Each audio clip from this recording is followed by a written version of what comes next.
ስላሴ ጾታ አላቸው የላቸው? ስላሴ እንግዲህ ሴትም ወንድም አይደሉም። እሺ እኔ በደንብ እንድታውቁ ፈልጋለሁ። የላቸውም። ያገር ያለ እንኳን ስላሴ ሚካኤል ወንድም አይደለም ሴትም አይደለም። መብረቅ ማለት መምጣቱ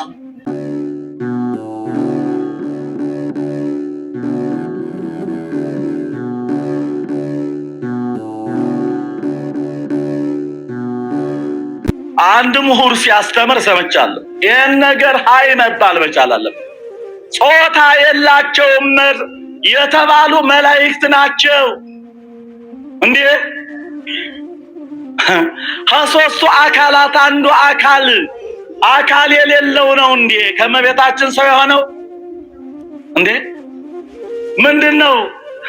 እዛ አትናቴዎስስ በምዕራፍ 8 ላይ በአንቀጽ 8 በነገራችን ላይ እነዚህ እነ መጽሐፈ መነኮሳት እና ሃይማኖተ አበው አንቀጽ እንጂ ምዕራፍ አይባሉ።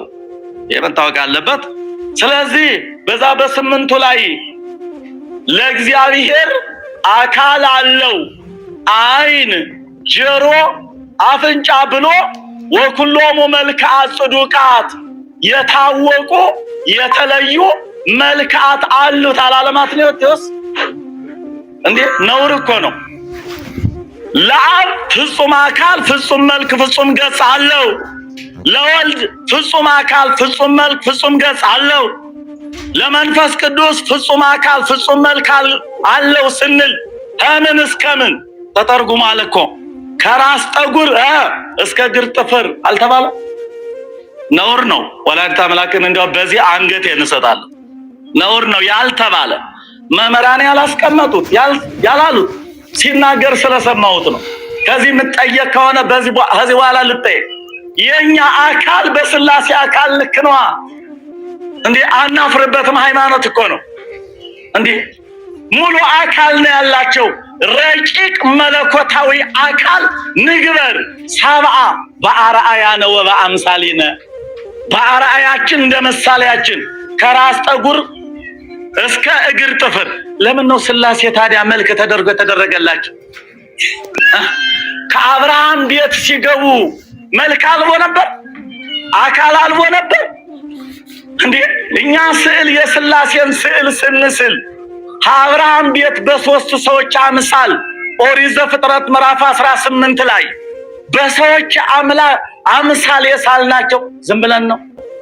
ስላሴ እናታችን በሉ እስኪ። አንቺ ስላሴ በሉ እንጂ ፈርታችኋቸው ነው? አንቺ ስላሴ እናቴ በሉ። ስላሴ አባቴ። ስላሴ እንግዲህ ሴትም ወንድም አይደሉም። እሺ እኔ በደንብ እንድታውቁ ፈልጋለሁ። እንኳን ስላሴ ሚካኤል ወንድም አይደለም ሴትም አይደለም። አንድ ሰው እንዴት ታዲያ እንዴ ሊል ይችላል? ፀሐይ ሴት ናት ወንድ ናት? ፀሐይች እናንተ ሰፈር ያለችውን አይደለም። እሺ ያቺ ሰማይ ላይ ያለችው ሴት ናት ወንድ ናት? እሺ ነፋስ ወንድ ነው ሴት ነው? በሉ እንጂ ንገሩኝ። ጾታ የለውም ማለት እሺ ውሃ ወንድ ነው ሴት ነው? ድንጋይ ወንድ ነው ሴት ነው? በሉ እንጂ ጾታ የለውም። እንደዚሁ ሁሉ ተመልከቱ። ጾታ የሚያስፈልገው መራባት ለሚፈልግ አካል ብቻ ነው። እሱ ማን ነው? ፍጥረት ከመላእክት በታች ያለ ነው ሰዎች ብቻ ማለት ነው። እና ሌሎቹ ስለዚህ ተመልከቱ። ስላሴ አንቺ ስላሴ ለምን እንላለን? ይችን ብቻ ነው የምናገረው። ቅድስት ስላሴ የሚለው እናቴ ስላሴ ማለት ነው። አንቺ ስላሴ እስኪ በሉ። አንቺ ስላሴ በሉ። ስላሴ ምናችሁ ናቸው? በሉ እናታችን በሉ እንጂ በደንብ በሉ። እናት ተመልከቱ። እናት ለልጇ እንደምታዝን ስላሴ ለፈጠሩት ያዝናሉ። እናት ተመልከቱ።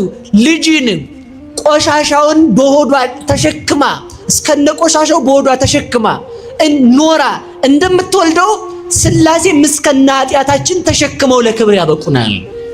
እናት ተመልከቱ። ለልጇ ተወልደዋለች። ልጇን ከወለደችው በኋላ በጭንቅ ነው የወለድኩ ብላ አትጥለው። እንደው መከራውን እያሰበች ልጇን ተወደዋለች እንጂ። በዚያውም ላይ አንድ ነገር ልንገራችሁ። በዚህ ዓለም በመዋደድ አህያን የሚያህል ፍጥረት የለም።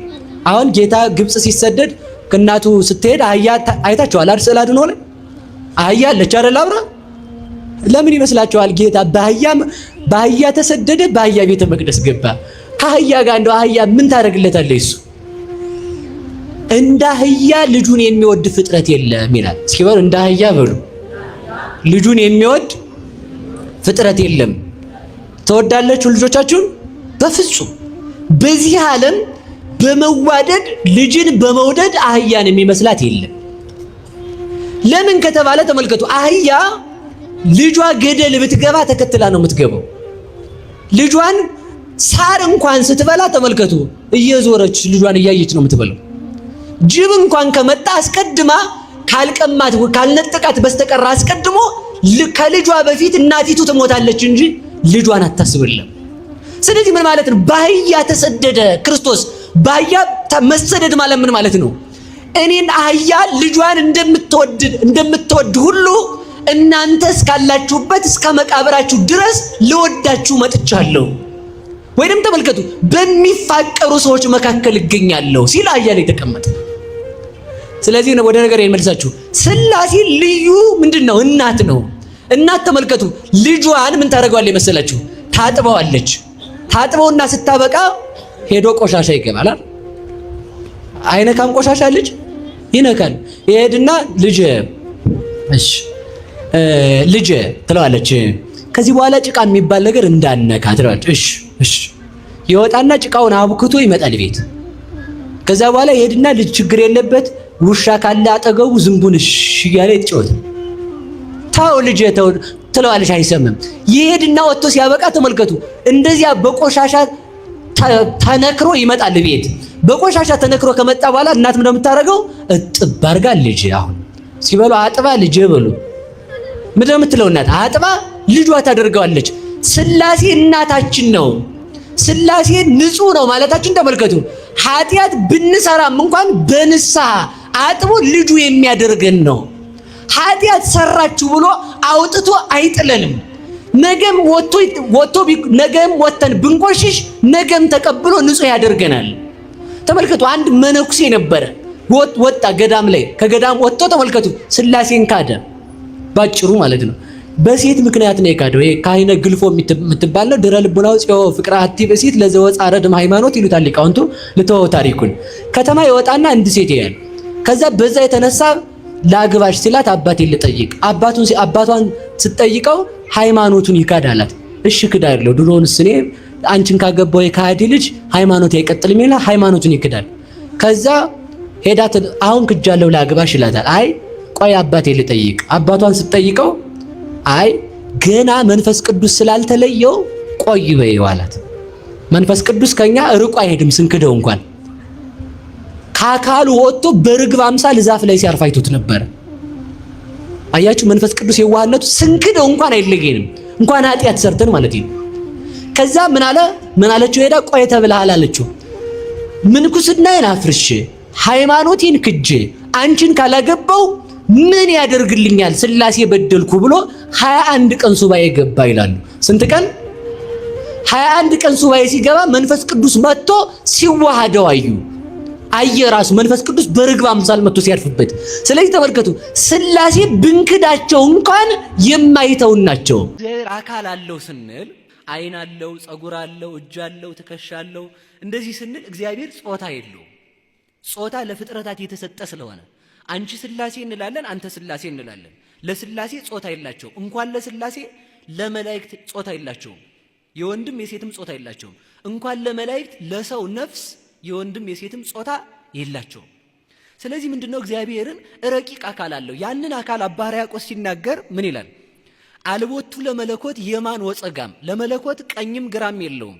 ላይል ወታይት፣ ላይም የለውም ታችም የለውም። ወዘባን እንተ ድኅር፣ ጀርባም የለውም ፊትም የለውም። በዘይት ራእይ ወበዘይት ገመር፣ ሰው እንደሚያውቀው አኮ ዘቦቱ ለመለኮት ክበብ ከመፀሐይ፣ ለመለኮት እንደ ፀሐይ ያለ ክብ አካል የለውም፣ እንደ ሰውም ያለ ፊት የለውም። ማለት ከፍጥረታት ሕግ በላይ ነው። አካሉ ረቂቅ ነው፣ ሰው ሊያውቀው አይችልም ማለት ነው እንጂ እግዚአብሔር ዝርው ነው ማለት አይደለም። ስላሴ ጾታ የላቸውም የምትሉ ሰዎች በደንብ አድርጋችሁ እንድትሰሙኝ ይፈልጋለሁ። ሁላችሁም ይሄን ቪዲዮ ኮፒ ሊንክ፣ ሼር፣ ላይክ፣ ሪፖስት እያደረጋችሁ ለሁሉም እንዲዳረስ አድርጉልኝ። ቤቱን ፎሎ ማድረግ እንዳትረሱ። ይሄን ሰሞን ቲክቶክ ላይ ስላሴ ጾታ አላቸውም የላቸውም የሚል ነገር የሚናፈስ ነገር አለ አይደል? በደንብ ስሙኝ። በመጽሐፍት ላይ ስላሴን በሴት አንቀጽ ሲጠሩም ታገኟቸዋላችሁ፣ በወንድ አንቀጽም ሲጠሩ ታገኟቸዋላችሁ። በሴት አንቀጽ ሲጠሩ የጋው እናገኛቸዋለን ካላችሁኝ በቅዱስ ያሬድ በደረሰው በሐምሌ ስላሴ አቡል ላይ ታገኙታላችሁ። ለሐምሌ ስላሴ በሚዘመረው አቡል ላይ እንደዚህ ይላል፣ ስላሴ ትትረመም ወትትነከር። ምን ማለት ነው? ስላሴ ዝም ተብላ ትደነቃለች ማለት ነው። የምን አንቀጽ ነው? ትደነቃለች፣ የሴት አንቀጽ ነው። ይሄንን በወንድ አንቀጽ ስላሴ ዝም ተብለ ትደነቃለህ ብለው የሚተረጉሙ አሉ። ስህተት ነው። ይሄ በሴት አንቀጽ ነው እንጂ በወንድ አንቀጽ አይደለም የሚተረጎመው። ግሱ ስታዩት በወንድ አንቀጽም ይሆናል። ትትረመም ወትትነከር፣ ዝም ተብለ ትደነቃለህ ተብሎም መተርጎም ይችላል። ግን ይሄ አውዱ የሴት አንቀጽ እንጂ የወንድ አንቀጽ አይደለም። በምን እናውቃለን ካላችሁኝ ቀጣይ ባለው ቃል የቀጣይ ያለውን ቃል እንመልከተው። ምን ይላል? ወስመ በስላሴ ትሄሉ በሰማይ ወበምድር፣ በሰማይም በምድርም በሶስትነቷ ትኖራለችና ይላል። ትኖራለችና ትሄሉ ማለት ትኖራለች ማለት ነው። ነገር ግን ትሄሉ ለወንድም ትኖራለህ ማለትም ይችላል፣ ለወንድ አንቀጽም። ታዲያ ለወንድም ለሴትም ከቻለ እንዴት በምን መለየት እንችላለን ካላችሁኝ ከዚህ ቀጥሎ ባለው ቃል ነው የምንለየው። ቀጣይ ላይ ምን ይላል መሰላችሁ? ወሰናያቲሃ ይሰብክ ቃለ ኢያሱ ሐዋርያ ፍቅር። ምን ማለት ነው? የፍቅር ሐዋርያ የኢያሱ ቃል የስላሴን መልካምነቷን ይሰብካል ማለት ነው። የስላሴን መልካምነቷን ይሰብካል። መልካምነቷ ሲል ምን ማለት ነው? የሴት አንቀጽ ነው የወንድ አንቀጽ? የሴት አንቀጽ ለወንድ አንቀጽ ቢሆን መልካምነቱን ነበር ማለት ያለበት። ደግሞ ግዕዙም ወሰናያቲሁ ማለት ነበረበት። ይሄ ግን ወሰናያቲሃ ይሰብክ የስላሴን መልካምነቷን ይሰብካል፣ የሴት አንቀጽ ማለት ነው። ስለዚህ ስላሴ ዝም ተብላ ትደነቃለች ተብሎ ይተረጎማል ማለት ነው። እዚህ ጋር በሴት አንቀጽ ታገኟቸዋላችሁ። በወንድ አንቀጽ ደግሞ በጣም ብዙ ቦታ ታገኟቸዋላችሁ። ለምሳሌ ስላሴ አጋዕዝተ የገሃሱ ቤተ ገብርክሙ፣ ጌቶቼ ወደ አገልጋያችሁ ቤት ግቡ፣ ገሃሱ ሲል የወንድ አንቀጽ ነው። በጣም ብዙ ቦታ በወንድ አንቀጽ ታገኟቸዋላችሁ ሲጠሩ ማለት ነው። በጣም ጥሩ። ታዲያ በወንድ አንቀጽም በሴት አንቀጽም ስላሴ የሚጠሩ ከሆነ ስላሴ ጾታ አላቸው የሚሉ ሰዎች የትኛው ነው ጾታቸው? የወንድ አንቀጽ በወንዱ ነው ወይንስ በሴቱ ነው? በፍጹም ስህተት ነው። ለስላሴ ጾታ የሚባል ነገር አይነገርም። ምናልባት እንደው ብዙ ቦታ በወንድ አንቀጽ ሲጠሩ ሰምተው ከሆነ ጾታ አላቸው የሚሉት ለምሳሌ ነፋስ ሶበይ ነፍህ ነፋስ ይላል አይደል? ነፋስ ሲነፍስ፣ አሁን ሲነፍስ ማለት የወንድ አንቀጽ ነው አይደል? ሲነፍስ። ታዲያ በወንድ አንቀጽ ነፋስ ስለተጠራ ነፋስ ወንድ ነው ማለት ነው እንዴ? ኧረ ተው በፍጹም። ይኸውላችሁ ለስላሴ ጾታ የሚባል ነገር አይነገርላቸውም። 4 ነጥብ። በዚህ ግራ አትጋቡ ምእመናን። እግዚአብሔር አይምሮ ማስተዋሉን ለሁላችንም ያድለን። ሐሳብ አስተያየታችሁን ኮሜንት ላይ ያስቀምጡልኝ። ቪዲዮውን ለሁሉም ሼር አድርጉት። እወዳችኋለሁ። ክብር በሉልኝ።